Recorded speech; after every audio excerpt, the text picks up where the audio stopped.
Evening, everyone. I'm Kathryn Olson, and I'll be representing Virginia Tech's Environmental Biotechnology and Bioenergy Lab. My three team members are Shuai Luo, Mohan Chin, and Hayden Tse, and our research advisor is Dr. Zhen He. Our lab has devised a new technology that's able to turn what's basically useless wastewater into three extremely valuable, very necessary products: clean water, electricity, and ammonia-based fertilizer. That's three extremely important products from this one device. So we're all familiar with the iPhone, which is very well known for its ability to multitask in a fairly compact setting. And now, Virginia Tech presents the iWaste for water, ammonia, $, treatment, and electricity. Now you may be wondering, what's the ideal type of wastewater to put in the iWaste?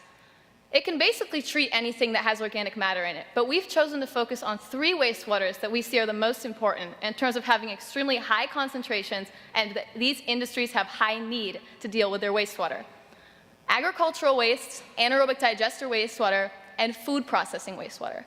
But now you may be wondering, how on earth does this contraption turn dirty water into those extremely useful products? I'll explain. First, in the section that's lighting up right now, bacteria form on this carbon brush and release electrons through the anode as they break down organic matter. This causes electricity to be produced. In the other area that says H2O on it, water flows through a specialized membrane through a process called forward osmosis. In the last section with the bubble animation, ammonium in the water is turned into ammonia, from which we can produce fertilizer. So now that we're familiar with how this process works, let's look at it on a potential real-life scale.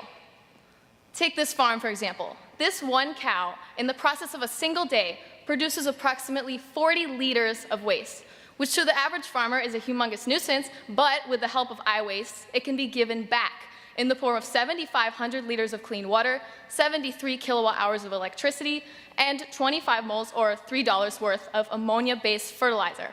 That's a lot of resources from that one cow. Think of a cell phone, for example, in regards to electricity. The average cell phone takes 0.01 kilowatt hours to charge. So that is a whole lot of times your phone can be charged by that cow's poop. That's pretty impressive. But if that's not enough, consider that farm with 500 cows. That's over 3.5 million liters of clean water, 35,000 kilowatt hours of electricity, and $1,500 worth of fertilizer.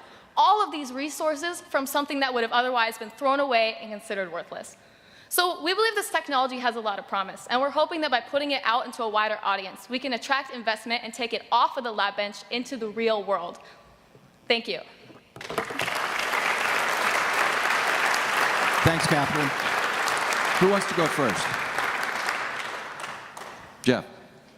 So what scale have you done this at the lab so far, and what obstacles, if any, do you see doing it at the scale you'd like to be at later? This particular setup we've had in the lab bench at a fairly small scale. It's about 1 liter worth of wastewater.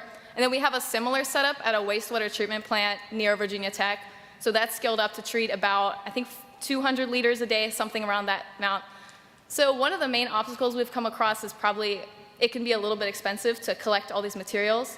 But then the added benefit from not only are we treating waste, but we're getting all of these products out of it somewhat counteracts that. But I think that's just our major obstacle is cost. We found this to be a pretty efficient system. Can each of the components be modular, and can you hook them together to create a commercial scale from modular units, or does it need to be, similar to a traditional large municipal wastewater? When we say scaling up with the system, we don't necessarily mean a system that's the size of this room. It would be more like a series of the same small system just over and over and over again. And by putting it in a series like that, we actually increase its ability to produce electricity. So when we want to scale it up, it would just be a very large quantity of this same product. So you don't see a lot of efficiency losses by doing it in a modular basis? In a modular basis, the efficiency should be exactly the same. We don't plan on scaling it up in terms of making a gigantic fuel cell. Anyone else? Mark? Do you have enough data yet to say anything about the economics of whether, with your example, the 500 cow ranch, whether the costs that they spend now dealing with this waste would be offset by the cost of processing and the money they would make off the products? That honestly depends on a farm-by-farm basis because not all farms nowadays necessarily take all the steps they need to be taking to treat their waste. So it's a little difficult to respond exactly. Like some will only have an anaerobic digester when they might need to be taking more steps to treat their waste more effectively. But this treatment system is a little bit expensive, but it will produce these added benefits as well as a higher environmental standard. Jeff. Which potential use case or application do you find most exciting and why?